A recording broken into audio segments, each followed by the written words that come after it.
Hey guys, welcome back to my channel. Today is a vlog day.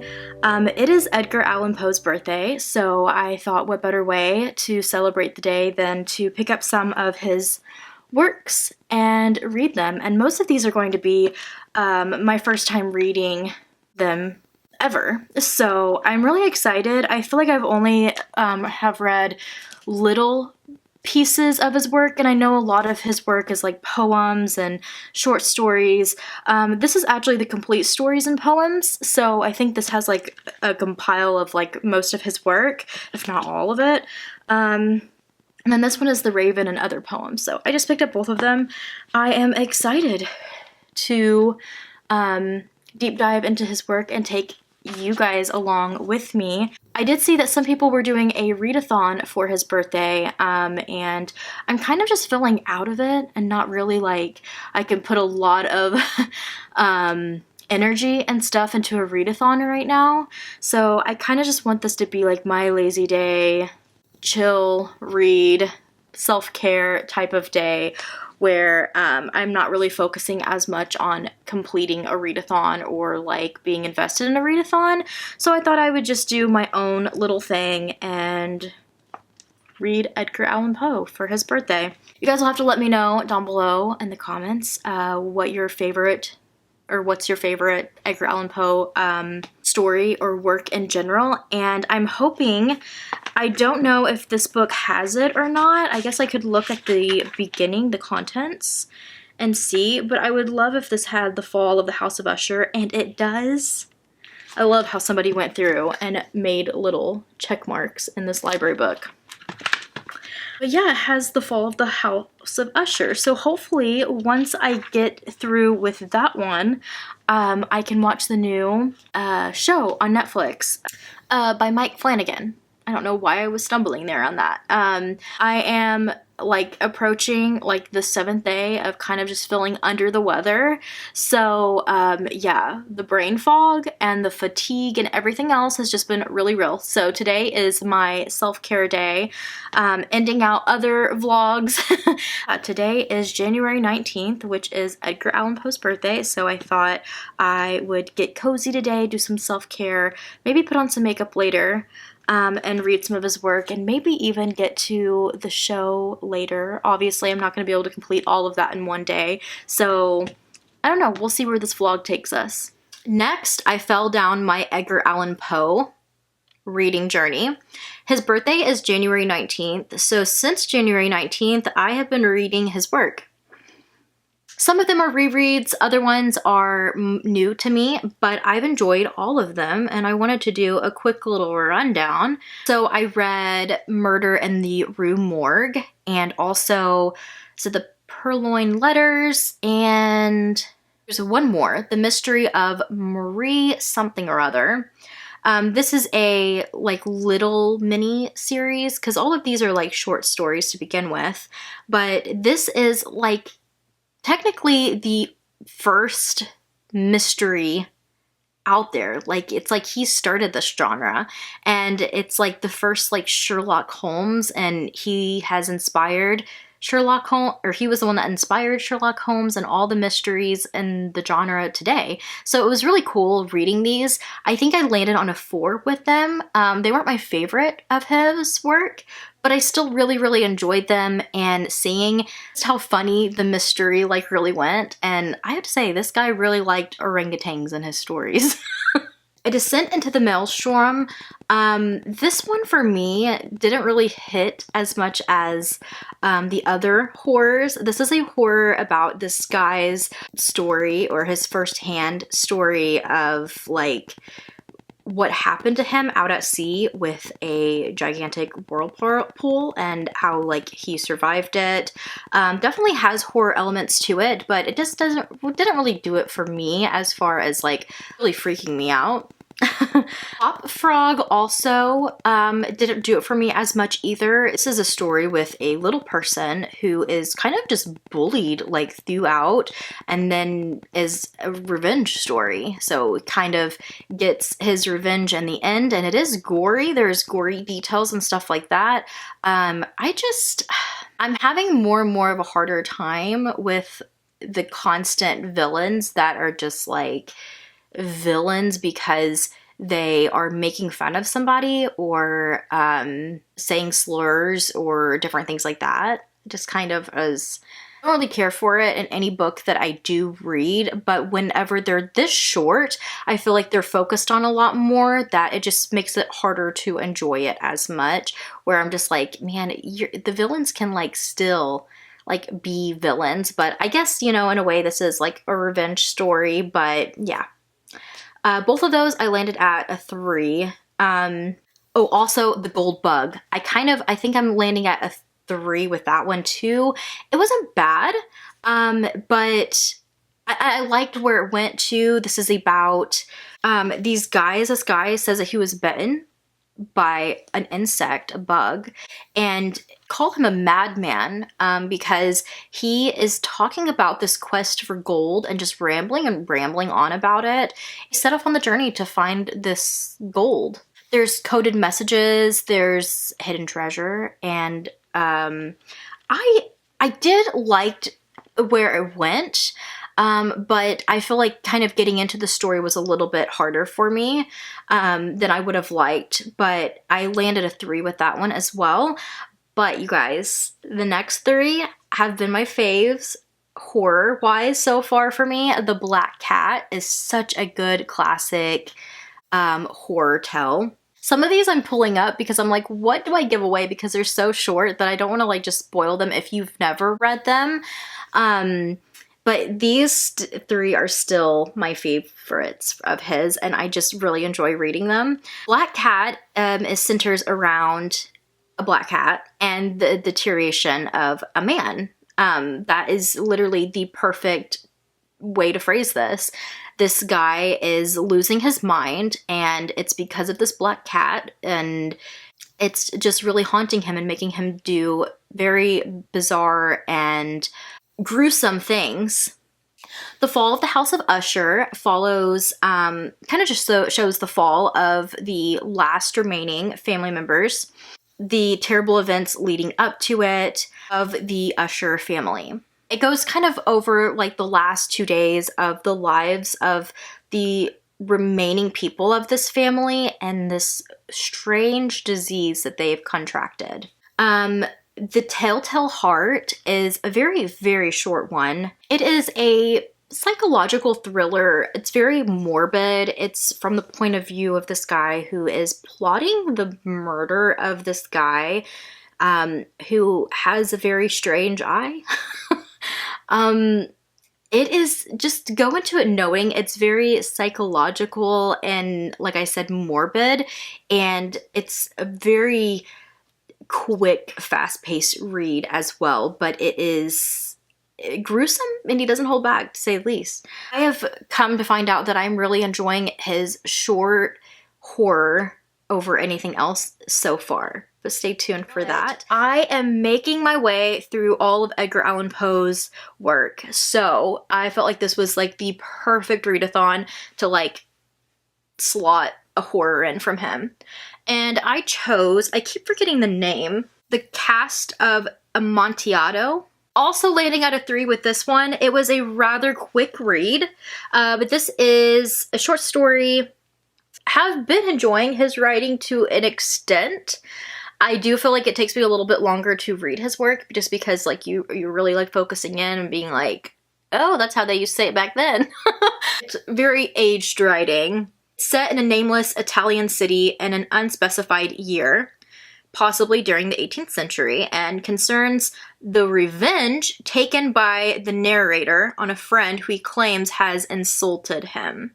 From the get-go, you have like a very uneasy feeling about the point of view. So in this, how they've called the narrator, you have like an uneasy point of view where just like, what is this person like after? And he's like talking to this guy like they're like friends, but he's also talking in a way that's like they're not friends. It's very strange. And then you're thinking like this is all just fun and games, and it's not. He's a very wishy-washy character, it feels like, is seeking his revenge. So I would say go into it knowing that it is of 2 frenemies And it's a story on revenge. So since I already planned to film today, I thought I would update you guys because it's been a minute. As you could tell with the last clips I have, I filmed my January wrap-up, like on my reads. It got so late into the month that I just decided to scrap the whole video and I never posted it. So instead of just throwing it out, I decided to save what I could from it and be able to use it for this video and sharing with you guys the stories that I read from Edgar Allan Poe during January, if you were confused at all. Also, the horror-a-thon just happened. It's been a minute since I've read anything from Edgar Allan Poe because I had the horror-a-thon, some books I wanted to read for Valentine's Day or for the week of Valentine's, and so I'm just now getting back into any type of progress for this video. With that being said, I did read The Businessman. This is one of his like humor, satire stories. I never vlogged it or shared it with you guys because it was kind of like a one-off. Like I decided to just listen to one audiobook wise one day, and this was about a man who is just kind of like a scammer. He's like obviously this business guy, but like his whole thing is just like boasting about like what he has and how he gets it by just like scamming people. And there was moments I enjoyed, but, and it wasn't like a bad read, like it was entertaining enough, but I did just land at a 3 with it. It wasn't anything like over the top that I felt like I needed to like check in with you guys on. Since I've left you guys, I have fallen down the rabbit hole of finally watching the show, The Fall of the House of Usher on Netflix. This was by Mike Flanagan. If you've been on my channel, you know that I'm a huge fan of his and I love his movies and shows, and I've actually been rewatching Midnight Mass recently, so I decided, you know what, I'm already hopefully some way into this video enough to go ahead and start it. So I've watched a couple episodes and it had me spiraling into this rabbit hole of figuring out and connecting all the dots of each episode and what that episode entails, like story-wise. My mind is blown with how far Mike Flanagan went with this series, and I feel like anybody who goes into the series not ever reading anything from Edgar Allan Poe, and even if you've only read a couple of his, you might catch on to a few things. But if you're like a seasoned reader of Edgar Allan Poe, your mind will just be blown at how much detail he put into this show that just goes, I feel like, unnoticed, because these things I wouldn't know watching this had I not read the stories first. And so it's just like perfect timing. I knew that it would be a really good time to kind of get in the mindset of Edgar Allan Poe's writing and stories for the show, but I did kind of just go into it thinking like, okay, I really like the mandatory ones to read is The Fall of the House of Usher, The Raven, you know, like his more hyped popular stories. Was I wrong? So in a way, I'm not gonna lie, I'm geeking out a little bit, and this is going to almost be kind of like a watch guide for you guys on what to read before watching each episode of The Fall of the House of Usher to really appreciate it and like all of the little details. And I know I'm gonna miss so many, so if you catch any, please let me know down below in the comments. I'm going to avoid any type of spoilery talk about the show because I do want you to be able to enjoy it for your own first time watching and not be spoiled by anything. Or if you've read a certain story, I might just mention like, you should read this one. I'm not going to go into detail why, because it might spoil that particular episode if you do know the story of it. Fall of the House of Usher, story-wise, is about this guy who goes to his friend's place, which is the Usher household. They have fallen ill. I've talked about it in this video. And it's slowly like their decline, like mentally and physically. So going into the show, we're kind of flip-flopping a little bit into a different direction where we do have the brother and sister dynamic. We focus more so on Roderick than we do on Madeline. The first episode is called A Midnight Dreary, which is part of the first line in the poem The Raven. We are jumping different timelines from the brother and sister's childhood, where we are introduced to Eliza, which is their mother, and their story with her. Eliza is based off of Edgar Allan Poe's real-life mother, who died at the young age of 24. Also in their childhood, we are introduced to their neighbors, who are Mr. and Mrs. Longfellow.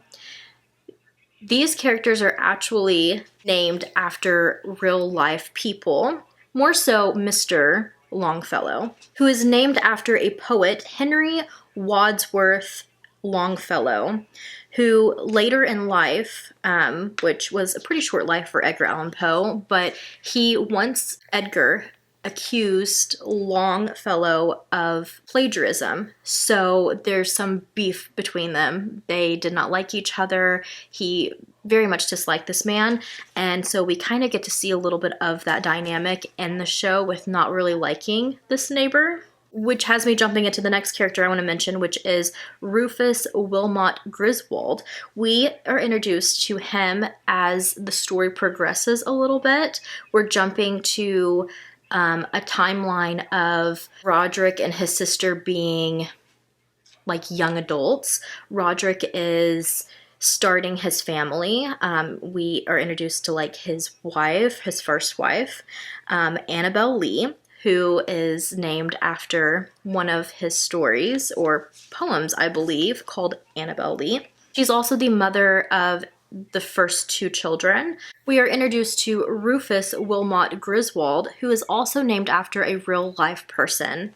In the show, he is the head of a pharmaceutical company that the brother and sister are kind of wanting to get into business career-wise. They are coming up with their own drugs for the pharmaceutical world, and they're introduced to this guy that they just don't really hit it off very well with.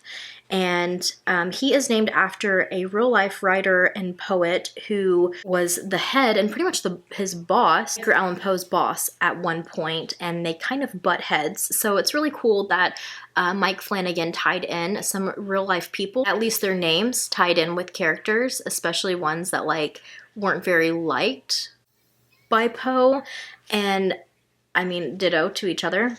We're also introduced to young Auguste Dupont. This is a really important character that's going to follow throughout the series. Because now we're jumping to another timeline. This is kind of the timeline where like shit's kind of hitting the fan. The entire Usher family is going through a pharmaceutical lawsuit.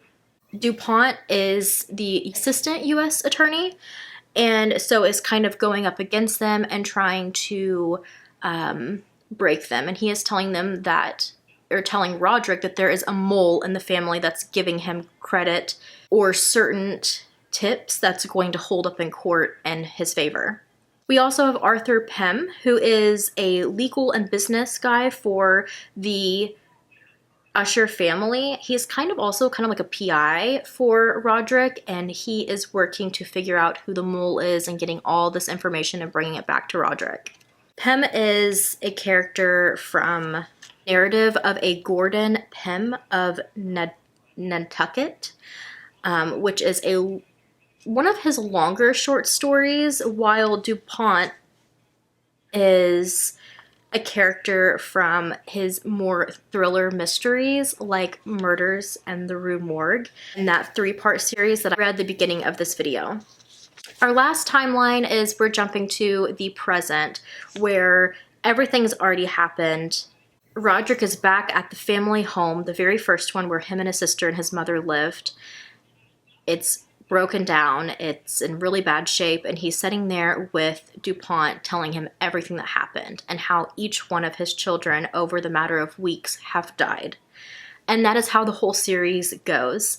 It is each episode there is a death. It is based on some type of retelling of one of Edgar Allan Poe's stories. Each episode kind of focuses in on one child while also and I say child, but they're all like adults or young adults, while tackling little side things as well to build up the story and kind of jumping from timeline to timeline to give you all the details throughout. It's very entertaining while being somewhat of a slow burn, especially again if you don't know any of these stories. We also are introduced to the majority of the characters, Juno being one of them, who is a very rather young new wife to Roderick. And this is kind of a tie-in to Poe's real life marriage. He actually married one of his cousins at a very, very, very young age. She was very young. So it's kind of a tie-in with that while the show keeps it legal, and she is over 18 but very young for Roderick, and this kind of has like a weird dynamic with the family and them not really accepting her. I also seen where Juno ties in to a poem that Poe wrote about his wife, who was Virginia Eliza Poe.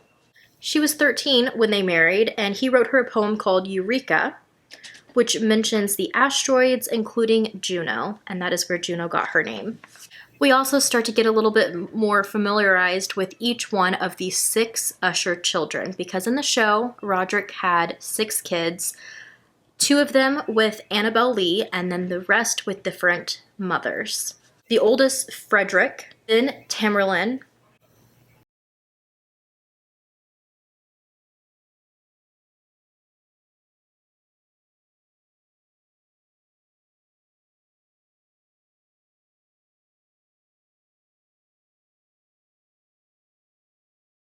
episode, we're kind of getting to know a little bit about Verna, who is introduced as a few different characters, and we kind of are just starting to gather that whenever Verna is close, something bad is going to happen. So going into the first episode, I highly recommend The Fall of the House of Usher. I definitely think you should read that one. I personally have not read the narrative of A. Gordon Pym of Nantucket. There could definitely be some details there about his character and more about him. This episode is also a really good one to read the Annabel Lee poem. Murders in the Rue Morgue. You can read all 3 of them, or even just the first one to kind of get an idea of like this detective. I feel like he's very close in character to the detective in the story as well. So I do think it would be a good way to get a little bit more familiarized with him, but also the name Camille from one of the children is from that story, and that story will kind of come more into play in episode 3. Also, of course, The Raven. That's always a good place to start. And then I personally read a few that are slightly mentioned in the show, might give a little bit away. One of them being Some Words with a Mummy, which is one of his satire stories. I gave this one a 3 out of 5. This is about a doctor who invites the narrator of the story to his home to take apart a mummy unwrapping. And from there, from an Edgar Allan Poe read, you can just kind of guess where it's going to go and how we're going to have this like Frankenstein moment almost of this mummy coming alive. I really wanted this one to be a lot more entertaining than what it was. I felt like it was a little too long for it to not be as entertaining as some of his other ones. And so I was just a little bored in some areas. But I did still enjoy it and gave it a 3. There is some Egyptian artifacts talked about in the show, so this one was brought up as kind of like a reference to go off of. For spoiler reasons, the other 2 I read for this one, I'm just going to talk about the short stories in general. Ligeia is one of them, and I absolutely love this one. That is the name of a woman who the narrator is talking about and is so obsessed and in love with, and he talks about her appearances and about her and how in love he is. She's his wife. She unfortunately becomes very ill and passes, and this guy gets very lonely and decides to get another wife, but he kind of comes to terms and realizes that she's never going to be as perfect to him as his first wife, and then he starts like wishing for her, and And then it just becomes a twisted horror tale of his second wife becoming ill and his first wife maybe coming back. I gave it a 5 out of 5. I loved it. I absolutely loved that one. It's so entertaining. And then I read The Premature Burial. This one is going to come into play with a couple episode references of this series, but this story is about pretty much what it says, premature burial. It is the accounts of different burials where they buried somebody prematurely who was still alive. And it was quite frightening. I wanted to read this for you guys from one of the subjects who were buried alive. This is how he described it. Unendurable oppression of the lungs, the stifling fumes of the damp earth, the clinging to the death garments, the rigid embrace of the narrow house, the blackness of the absolute night, the silence like an overwhelming sea, and the unseen but palpable presence of the conqueror worm. It's described in such details that just gets so like dark. And besides that, I think my particular taste and brain really like to learn about cemeteries and burials and all the kind of things that have to do with death and everything that follows with that. So it had a lot of that as well, and I really enjoyed it.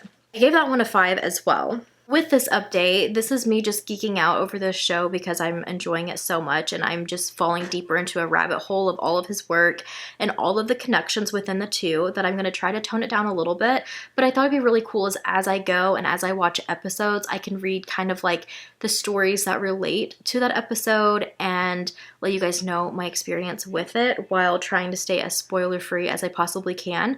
What I can say though is that the show does its own spin. It's so different than all of the stories.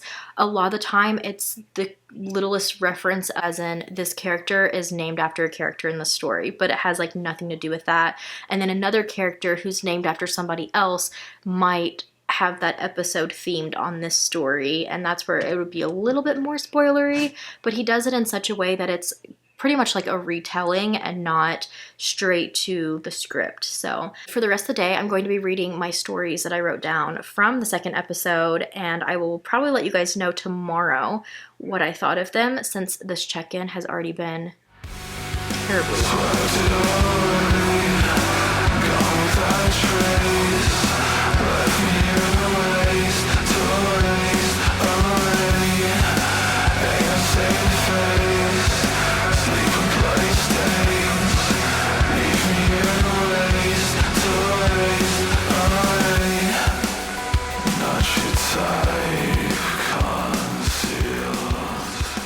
Alright, you guys. Please do not mind the hair, the appearance. I just got out of the shower, so I was kind of like letting my hair air dry, and so now it's kind of just like a frizzy and just mess, so I threw it up. I have watched a couple more episodes of The Fall of the House of Usher, and I have read some more today, so I wanted to check in with you guys regardless of the appearance. And you guys know, first of all, my book outlet order came in. If you didn't know, they were having like a $5.99 or less sale going on, and I went a little ham and picked up some books. There's a stack over there. I'll give you guys a little bit of a sneak peek of the books I got. I have accumulated so many books from thrifting lately, and then this sale. And then on top of that, we're going out of town hopefully soon. I'm really wanting to go to this used bookstore that I know of in the area that we're planning on going. So I'm thinking I may have some more books by then as well. So I'm probably just going to do a combined haul of books. I know that you guys see some of them in my videos, but I'm like, I think I'll do a book haul. But I did get some of the Wayward Children books, and so now I'm kind of like wanting to stumble back into this series when I really shouldn't, because I have too many series going right now.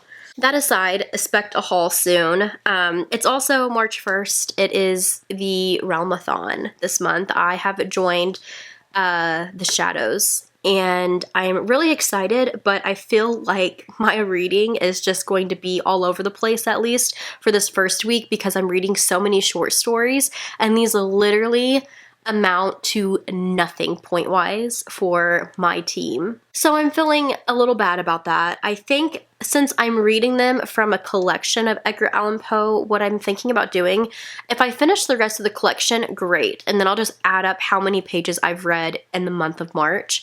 I think even if I don't finish it, I'm still just going to add up how many pages I've done, because I think you can still read like animes and manga and count that as 100 pages. So yeah. Anyways, episode 2 was not my favorite. This is the Mask of the Red Death. I did read the short story of this. I gave it a 4 out of 5. This is about, there's this prince, and his name is Prospero. So that is where Perry Prospero Usher gets his name. He is the youngest child out of the Usher family. And this is the episode pretty much dedicated to him. He is the main character of this episode, and so we're getting to know a lot about him, even down to his sexuality and how much he wants to be accepted into the Usher family. And it kind of spirals. It's a very explicit episode. You could say the most explicit episode that I think we're going to get out of this entire little season. The short story, though, although this episode is based off of it, it is more so of a retelling. There is a lot of pop culture and like more current things that's wrapped up in this retelling in the episode. But for the short story, this is a story that follows Prince Prospero and his attempt to avoid the dangerous plague known as the Red Death by hiding in his large converted abbey home. He and many other wealthy nobles hold a masquerade ball using 7 rooms in the abbey, each decorated with a different color. The last one is velvet black. In the midst of their revelry, a mysterious figure disguised as a Red Death victim enters and makes his way through each of the rooms. The story follows many traditions of Gothic fiction. The story is about the inevitable death. I feel like there's a lot that you could take away from this. It's definitely is like a Gothic read, but I feel like there's different points of it that everybody could have like a different, I guess, conclusion of everything. Brain fog. Everybody is probably going to have their own opinions on how the story goes or how the story wrapped up. I did land at a 4. I did enjoy it a lot. After watching the episode and seeing it, I do kind of liked how everything wrapped up. I do think it was cool concepts. I get that he's trying to like bring a little bit of pop culture or this like use Perry, the character, as the younger one that's going to be into these certain type of things. It honestly made me feel just old. I'm so out of loop with everything they're wanting and like doing with their lives, him and his friends. It was quite the twist on it, but what I will say is the ending of the episode, and as I've said before, and as it has pretty much showed itself that each kid is going to die throughout the series, the ending of the episode, the death and all of that was so cool the way they played it into the episode. It honestly made the entire episode worth it. But I will say, I've already watched episode 3, and I'm just telling you guys, even if you're not like picking up what Mike Flanagan is putting down with the second episode, just try to stick through it, because the third episode, it really picks back up, and although there is slower moments here and there, it's just so good. You just have to just ride out the ride, I guess. But I'm still catching on to so many little Easter eggs, if you will, like Landor Pharma, which is named after Landor's Cottage, which is another short story. It's kind of like a fantasy, not really, more like realism, I feel like. It is about this, the narrator is just literally describing every single detail about this cottage and how much he loves it. And then towards the end, it's kind of like he talks about this woman that we are assuming he is with, how like her dad is Mr. Landor. So come to find out, he's just explaining Mr. Landor's cottage throughout it. It's kind of just like a short story about scenery. That is what you get from it. So it wasn't my all-time favorite from him. I still didn't mind it. It was kind of a nice change of pace. But I landed at a 3 with it. But I love like the little tie-ins like that. There's also Met Zing, which is like a chemist. And that's kind of a Easter egg for Metzengerstein. I feel like I cannot say that properly. But the main character of that short story's name is Frederick, which is also the oldest Usher child's name. So that's where they get his name as well. So there's a couple tie-ins with that short story, and I did read it, and I gave it 5 stars. I loved this short story. It's about, I think it was in Hungary, and it's about 2 rival kingdoms almost, kind of like they're rivals, but all of a sudden, mysteriously, one of them burns down, and the other one, I mean, he's looking at pretty suspicious. Like, he'd had to have done something right. People are kind of like thinking he's pretty sus. And then in their stable, a horse that is like, I mean, it's called like a demon horse, just shows up one day after this fire happened, and it has the initials of the guy who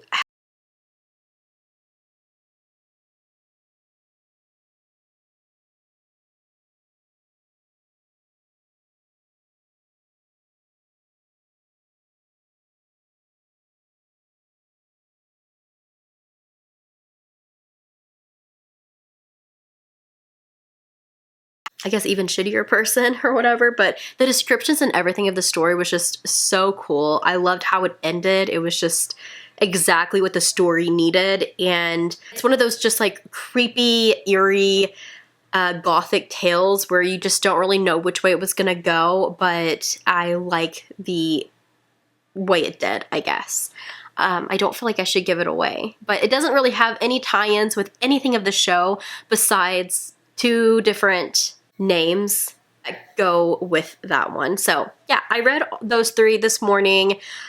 Besides that, in the show, we're getting to know a little bit more about Madeline and like her ties in with the business, and it's like AI shit. Like, I did see that certain companies and like Fortunato is a name that comes from the cast of Amontillado, which I read earlier, and Ligeia came from Litodone, I think, is what that was kind of a reference to. Goldbug, which is kind of like Goop or Poosh, like those like wellness brands, is the oldest daughter's brand. Its name is Goldbug, so it is like a tie-in to the story, the Goldbug. But Madeline's AI stuff, this idea stemmed from a modern version of death by entombment, which was a common occurrence in Poe's work. The idea being that your mind is uploaded to a cloud, like a database, but your body is gone. It came from the discussion after reading The Premature Burial. Also, all of the Egyptian artifacts, like I mentioned yesterday, is like from some words with a mummy that kind of ties it in. There's just so many little things that are tied in. It's just insane to me how many of Poe's short stories he somehow managed to tie into every single one of these episodes. It's just been so cool. Like I said, I did just finish episode 3, and wow. It is kind of a slow burn, but what I love about it is how many references I'm still seeing with it. It's really what's keeping my attention and, you know, taking me along with it. But then the deaths and glory bits and all of the random just like shocking moments just pull me deeper and deeper into it, and I feel like I'm spiraling and going down a rabbit hole more and more. I'm Googling things, I'm looking up so much stuff like as I go, so it's gonna take me forever to get through this, I feel like, but I'm trying because I want to wrap this video up. The 3rd episode, though, is called Murders in the Rue Morgue, so obviously that is a play off of the story, but this is also kind of a play with Vic, who is the second oldest daughter, who works at Rue Labs, which is, you know, kind of comes into play with Murders in the Rue morgue. But Rue, R-U-E, stands for Roderick Usher Experimentals. And Vic, I'm going to talk about her more so probably later, but Vic and her wife are working on chimps, like the monkeys, chimpanzees. They are doing animal testing. Like I mentioned before, you're not going to really like any of these people. You just don't like this family at all. But they're working on like this like heart mesh. But the other sister, Camille, is the fourth or fifth child. I can't figure out if it's Leo then her or her then Leo. But anyways, she's like PR for the Usher family. So she is trying to cover up all of their dirty laundry and stuff. But she's also looking into Vic. For some reason, she really has it out for Vic. And she thinks she could be the mole. So she's like looking into all of her stuff. She's also using her minions, Toby and Tina. And one of the quotes in the show that she has said a couple times now is, "Toby, damn it." And it's funny because Toby Dammit is a character from a short story from Poe called Never Bet the Devil Your Head. I'm about to read that one. I haven't read it yet, but she has said it a couple times, and that is why. Tina, I'm confused on. So if you have linked Tina to his stories, please let me know, because I am confused about this one.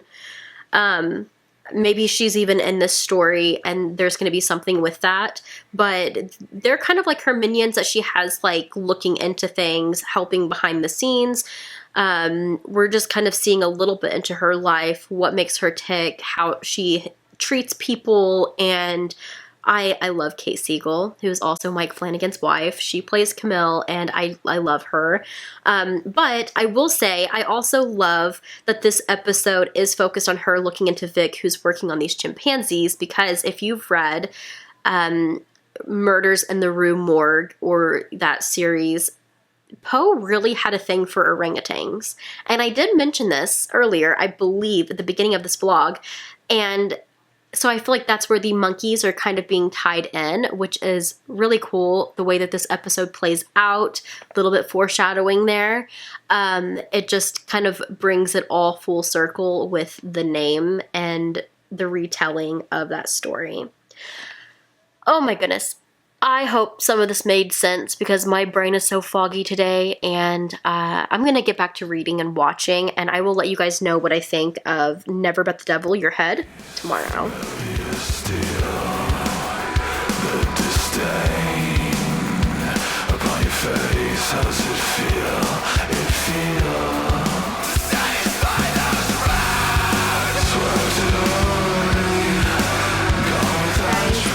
Back. I just filmed this look while talking about the books I read in January and February. A little winter book recap. If you missed it, check it out. I'll link it up above. But I thought I would update you guys because I finished some books this morning. I'm feeling a little adventurous today, although I think I'm going to take my braids down.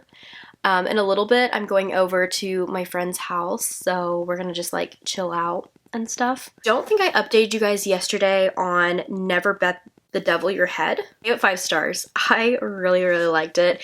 It is a messed up story, you guys. So it's about these two friends that are just like walking along, and this one, he's like always like making bets, and every single time he's just like, I bet my head to the devil that I can do this, or that this will happen, or whatever, you know. And you know, his friends was always like, you know, you shouldn't be making like all these bets and stuff. And then one day they're walking across like this bridge, and there's like this certain thing that this guy sees, and he's like, you know, I bet my head to the devil that I could jump over this. And this guy pops up and it's just like pretty much like egging him on and encouraging him to do it. And his friend's just kind of like, I don't know if this is a good idea, like you probably shouldn't do this. He for sure bets his head. I also finished some more episodes last night. So I watched The Black Cat, which is episode 4. This one follows Leo Napoleon, who is, I want to say he is the 4th child and then Camille is the fifth child. But he is known as like the gamer of the family, but he apparently creates video games or has his people create these video games, and then he is like streaming them. He is known to be one of the most likable out of the siblings, I guess, but I like him because of who plays him. The actor also plays Ravi from iZombie, and then also I don't know if I mentioned it or not, but younger DuPont is played by Clyde from iZombie, and I just love them so much. I love iZombie. So his name comes from the story called The Spectacles. So I did read the story. It has literally nothing to do with the show, and thank God this is one that he was like, I'm just going to use the name Napoleon from it, Leo, but do nothing else with it, because I hated this story. It was so long, so drawn out. There was moments that I was like, oh, I really love this. It kind of is like a little bit of a romantic read of this guy falling for this girl, and she is like the best thing that's ever happened to him. He is obsessed with her. She's so smart and talented and beautiful, and the whole time he isn't seeing very properly. He needs glasses, but it's like vanity. Glasses aren't cool. I'm not going to have glasses. Until finally she agrees to marry him and to be with him forever, but she says, but I want you to wear your spectacles. You need this. Like, this is going to help you. This is going to better your life. And so he puts them on and realizes, oh my gosh, this girl I'm with is ugly. She has wrinkles and her teeth are bad and blah, blah, blah, blah, blah, and names all these terrible things about her. I was just like, you've got to be kidding me. I just really didn't enjoy it. And I know it's supposed to be funny and it's supposed to be more humor, satire, but like, I wasn't here for it. I just didn't really enjoy it. Like, I was just like, I know I'm going to read through all of this because I kind of already knew the gist of the story going into it. And I was like, surely it's not that brutal. Yeah, it's brutal. He literally is like, wrinkles, disgusting, and he's overcome with rage at like her ugliness. No, thank you. I got a 2 from me. The episode, The Black Cat, though, oh my gosh, it is so intense. It is definitely themed after the story, The Black Cat. You should definitely read it before this episode. And having like this cat drive someone to insanity, and it's the same with the episode. The next episode is the Telltale Heart, so it's also themed after this one, and this, I don't know, this one and The Black Cat are like tied as like 2 of my favorite episodes so far. This one was so entertaining. We focus on the Rue Lab and Victorine's story and how she is going like corrupt pretty much with wanting to be successful. This one also follows pretty closely, but is more so definitely a retelling of a person kind of going insane, going mad, and in the story, which I had read earlier in this vlog, I had mentioned it's about like this guy is going mad and towards this other person, and this other person, there's something about its eyes, and it's like his buttons are being pushed repeatedly until it's just too much, and then he combusts, and you know, everything unravels. This episode is very close in telling of the story, but it is a retelling with all the other stuff going on in this series already, you know? Victorine is the 3rd child, and her wife are colleagues at the Rue Lab, and they're the ones that are working on like the chimps, and they're making like this like heart device mesh that helps like the heartbeat, the Telltale Heart. Her name, though, comes from the premature burial, which I read earlier in this vlog, but the story is, like I said, based off a retelling of the Telltale Heart. Her colleague and wife, Dr. Alessandra, who goes by Allie Ruse, is from a play he wrote. I haven't read it, so I don't really know. I believe it's just her name came from that. It was such a good episode. I don't really have anything else. I feel like I'm caught up on my reads so far. I may have missed some Easter eggs with it. But this morning I watched the Goldbug episode. Oh my god. Another good one. I don't know. This one's up there too. They're just getting better and better and better. Oh my god. I love this show so much. So like I mentioned, the Goldbug is kind of like Goop or Poosh. It's like a wellness brand by Tamerlane, who is the second oldest. Her and her husband, Bill, his name is William Wilson, and he goes by Bill. They run this. He is kind of like a fitness instructor, and then she's like the background person, like launching everything. And this is the episode where like the launch is going to happen. But she has somebody that is following her and making her kind of have like these delusional thoughts and spacey moments. And we're finding out that she's having a hard time sleeping, so that's making it even worse. Another insanity episode. She has a really strange fetish.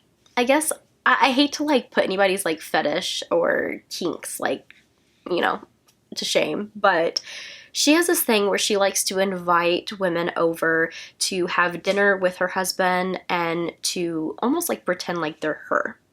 And they talk about like their day, and then they move to the bedroom. And it's her kink, but it is something that we see throughout, and it does kind of play into where her story goes. So Tamerlane is based, her name is from the Tamerlane poem. It's actually a quite longer poem, but it is a good one, I would say.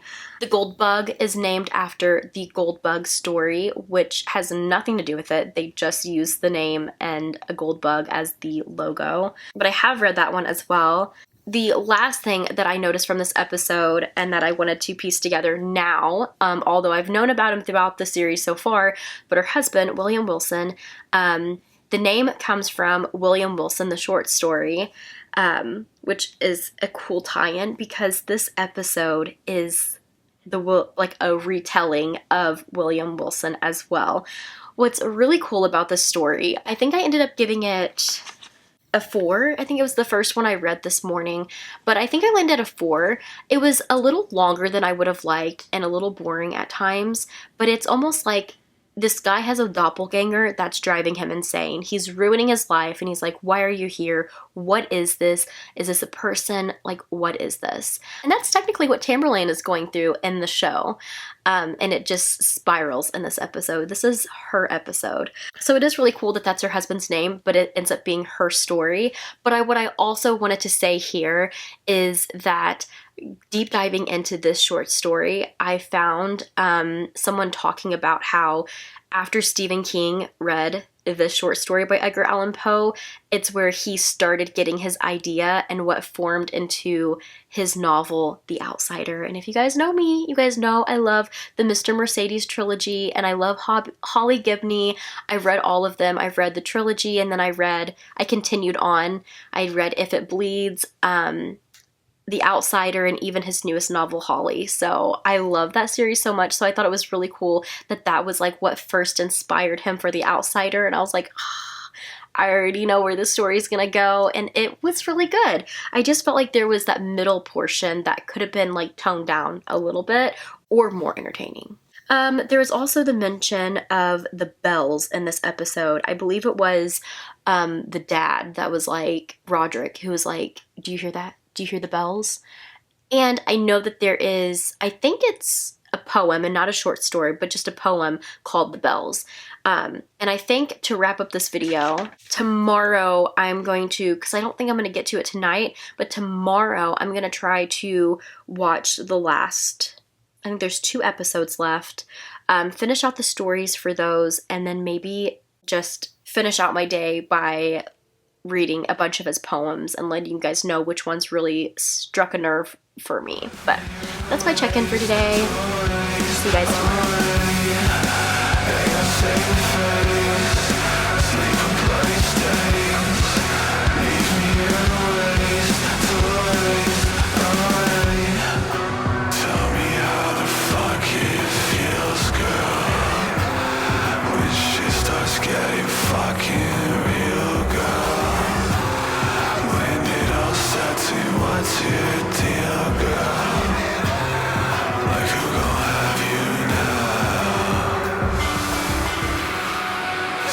swept it all away, gone without a trace, left me here to waste, away.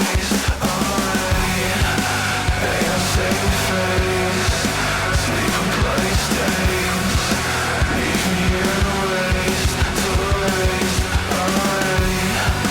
Satisfied I was wrong. Satisfied I was wrong. Satisfied I was wrong. Satisfied I was wrong. Satisfied I was wrong. Satisfied I was wrong. Satisfied I was wrong. Satisfied I was gone without a trace, left me here to waste, away. Ain't no saving face, sleep in bloody stains, leave me here to waste, away. Satisfied I was wrong. Satisfied I was wrong. Satisfied I was wrong. Satisfied I was wrong. Satisfied I was wrong. Satisfied I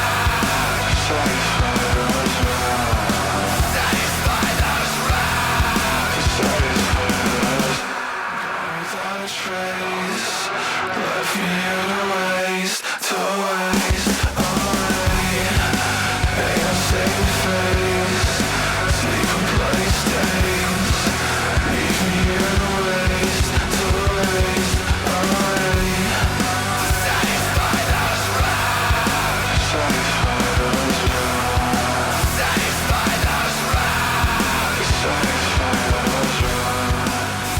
Have we finally reached the end of my Edgar Allan Poe reading? Not quite, but we are about finished with this video. I am still having so much fun deep diving into his work, reading more and more and more. I've mainly read poems today, but I did want to go over like last two episodes and the stories that I read today. So episode 7 was The Pit and the Pendulum, and there is definitely a little bit of a retelling there. There's aspects of the story.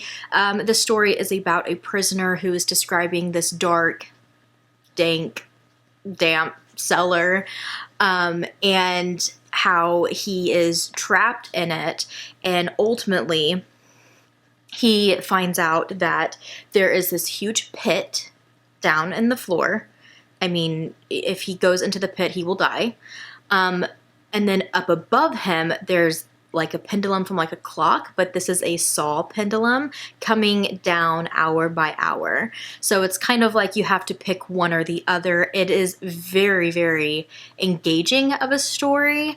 I was like, by the end of it, like on like the edge of my seat, like, oh my God, like, is he gonna pick the pit? Is he gonna just let the pendulum do its thing? It was a really good story. I really liked it. This episode, show-wise, we follow Frederick Usher, the oldest child.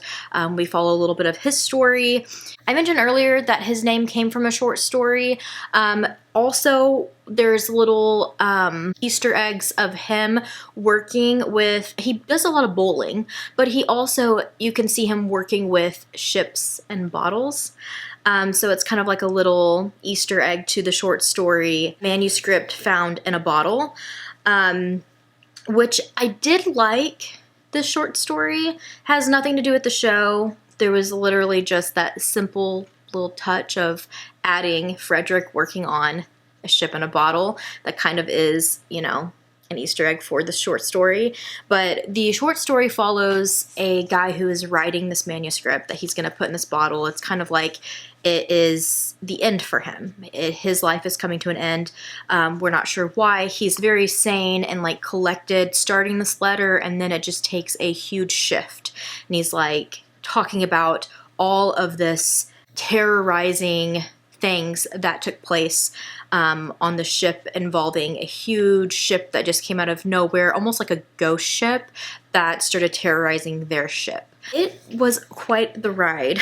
And this is where I also don't want to forget and say, in the show, more so whenever we're following the twins when they're like young adults. So Roderick and Madeline, they are going to like this bar, and we're kind of trying to solve the mystery as to why they are here. They don't seem to like want to be here. Like they're kind of like putting on a show almost. And this is where they are meeting Verna. And she is the bartender. But what I wanted to point out was how cool this bar is. It is themed Edgar Allan Poe. So there's Easter eggs all in this bar. So if you're watching the show and there is a scene with the bar, look around because you're going to see a bunch of stuff. I think there was ships in a bottle. There's, of course, a raven that Roderick keeps looking up at. I think there's a portrait of a ship at sea that the sea is like, it's like very stormy. The sea, you know, is raging, and it's kind of like an ode to Manuscripts in a Bottle as well as A Descent into the Maelstrom. A lot of really cool Easter eggs in the themed bar for sure. I enjoyed that touch. So back to episode 7, Frederick's wife is Morella, and her story. So her story has a little bit of a tie-in with 2 different stories. There's actually a book with the trio, Ligeia, which I read earlier in this, as well as Morella, which follows a guy who is deeply in love with his wife, Morella. And she ends up having this, I mean, it's like that all 3 of these stories are kind of like obsession stories, but his is like he's so infatuated by her, and it's kind of like Ligeia in a way, but he's so obsessed with her, and he's so in love with her, and it's so, so sweet. But she becomes ill. We see this a lot with his work, and passes giving birth. And he falls in love with this daughter, father way. He calls her Morella as well, and now this is his sole purpose for like living, and this is who he's obsessed with now, and watching her grow. And we see kind of like a pattern kind of like happening. So it's kind of like a darker, sad tale, but just the writing is so beautiful on all 3 of these that I'm obsessed with them. They're some of my favorites of his work so far. So Morella's story also has a little bit of a twist with Berenice, which is another story that I absolutely loved. This is about a woman who, or a guy who is falling for his cousin, Berenice, which is strange. Why is there so much cousin love here? But he is obsessed with her teeth. Like just obsessed to a point of just like losing his mind over this woman's teeth. And that's really all I want to say about it, because I don't want to spoil anything for you. Also, Frederick and Morella have their daughter Lenore, and I'm just going to say the poem of Lenore is so, so beautiful, and if you have a chance to listen to it or read it, you definitely should.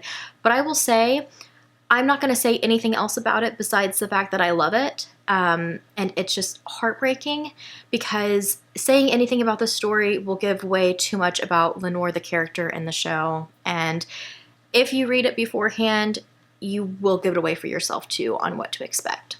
For that episode, I definitely recommend all the things that I mentioned. Morella story, Lenore the poem, the Pit and the Pendulum story manuscript found in a bottle if you're interested. There's also a poem that's been quoted by Verna in this episode, City in the Sea, and it's a really pretty poem, which leads me to the last episode, which is the Raven. This is when everything is put out there, and there's a lot going on with it. There's finally the mention of the bells and a little bit of a wrap on that, and the bells is a poem, and it's a really good one too. I love it.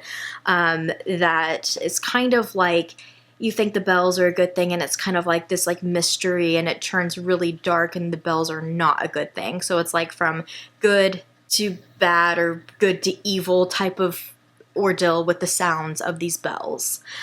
It doesn't have a play in the show. I loved how he put the bells in this show. There's a little bit of Telltale Heart and bells kind of mixed for this show, and just the wrap up of everything. 10 out of 10. I loved the show. Mike Flanagan killed it once again. Such a good show. Definitely is up there on my list now with The Haunting of Hill House. I think it's bypassed like all the other ones. but Haunting of Hill House still might be the one for me. What an incredible show, incredible cast like always. He has the most amazing actors that come back for like almost every movie and show, and they're incredible. I loved it so much. So that leaves me, I don't think I'm forgetting anything else, but that leaves me with telling you guys, I wrote down a couple poems. I read pretty much like all of his poems today. I just read through all of them, listened to a few of them, but I did write down a lot of them that really like rang out to me or like were bells for me that I really enjoyed.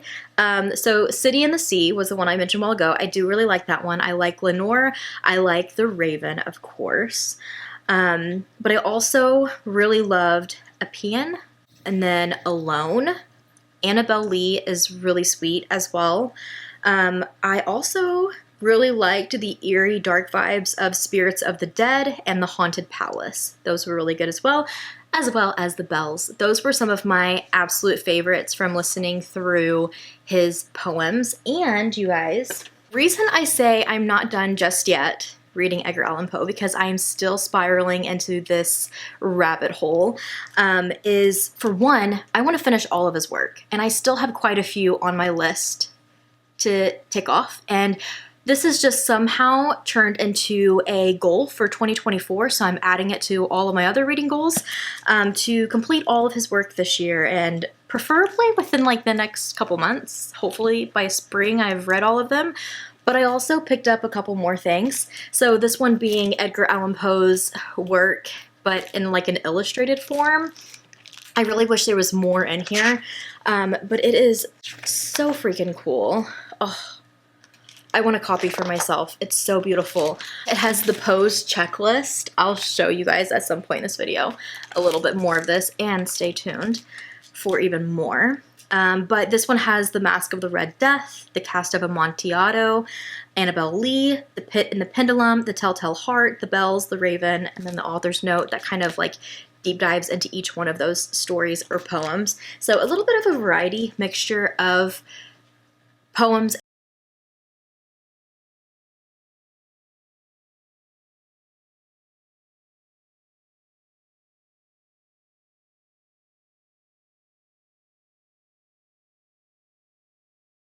beforehand hadn't. And then also I picked up His Hideous Heart. This is 13 stories of Edgar Allan Poe's, but like by other authors, all retellings. So they've read some of his work and then they like did a spin on it themselves. It is YA, so I'm a little nervous about it, but I've decided to spin this into a 2-part series, so I'll be back within probably a month or two. Give me a little time. And I'm going to keep deep diving into Edgar Allan Poe. I want to, like I said, finish out the rest of his books, maybe mention them in the next vlog, as well as let you guys know about these stories, and then maybe even the graphic novel.